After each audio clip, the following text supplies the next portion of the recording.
حضرت محمد صلی اللہ علیہ وآلہ وسلم سے 1000 سال پیشتر یمن کا بادشاہ طبع اول حمیری تھا۔ ایک مرتبہ وہ اپنی سلطنت کے دورے کو نکلا۔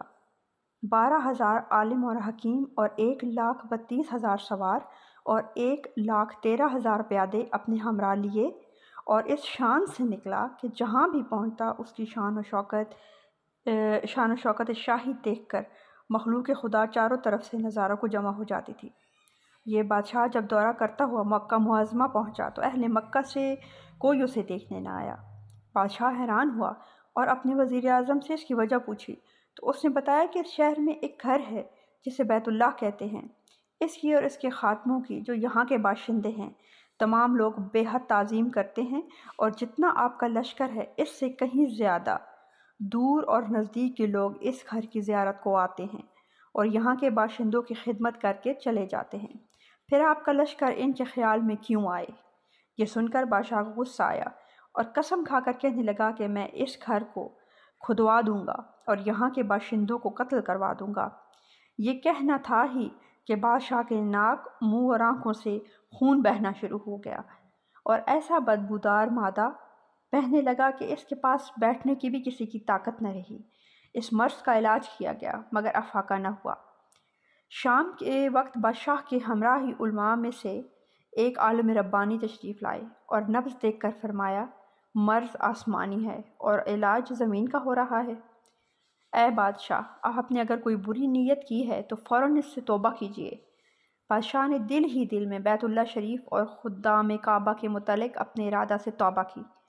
توبہ کرتے ہی ان کا وہ خون اور مادہ بہنا بند ہو گیا، اور پھر صحت کی خوشی میں اس نے بیت اللہ شریف کو پشمین غلاف چڑھایا اور شہر کے ہر باشندے کو 7 اشرفی اور 7 ریشمی جوڑے نظر کیے۔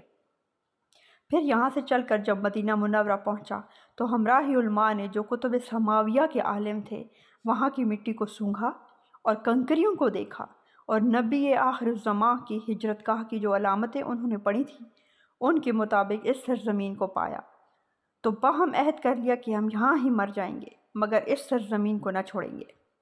اگر ہماری قسمت نے اچھی ہوئی تو کبھی نہ کبھی جب نبی آخر الزماں صلی اللہ علیہ وآلہ وسلم تشریف لائیں گے ہمیں بھی زیارت کا شرف حاصل ہوگا، ورنہ ہماری قبروں پر تو ضرور ہی کبھی نہ کبھی ان کی جوتیوں کی مقدس خاک اڑ کر پڑے گی جو ہماری نجات کے لیے کافی ہے۔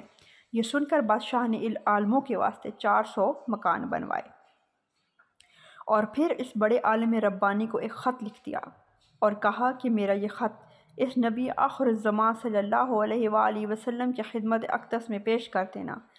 اگر زندگی بھر تمہیں حضرت محمد صلی اللہ علیہ وسلم کی زیارت کا موقع نہ ملے تو اپنی اولاد کو وصیت کر دینا کہ نسلاً بعد نسل میرا یہ خط محفوظ رکھیں، حتیٰ کہ سرکار عبد اقرار صلی اللہ علیہ وآلہ وسلم کی خدمت میں پیش کیا جائے۔ یہ کہہ کر بادشاہ وہاں سے چل دیا۔ وہ خط نبی کریم صلی اللہ علیہ وآلہ وسلم کی خدمت میں 1000 سال بعد پیش ہوا۔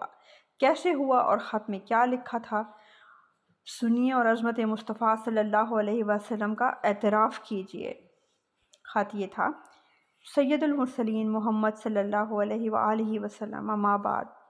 اے اللہ کے حبیب، میں آپ پر ایمان لاتا ہوں اور جو کتاب آپ پر نازل ہوگی اس پر بھی ایمان لاتا ہوں، اور میں آپ کے دین پر ہوں۔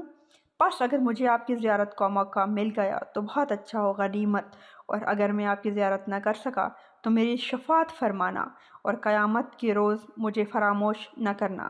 میں آپ کی پہلی امت میں سے ہوں اور آپ کے ساتھ آپ کی آمد سے پہلے ہی بیعت کرتا ہوں، اور میں گواہی دیتا ہوں کہ اللہ ایک ہے اور آپ اس کے سچے رسول ہیں۔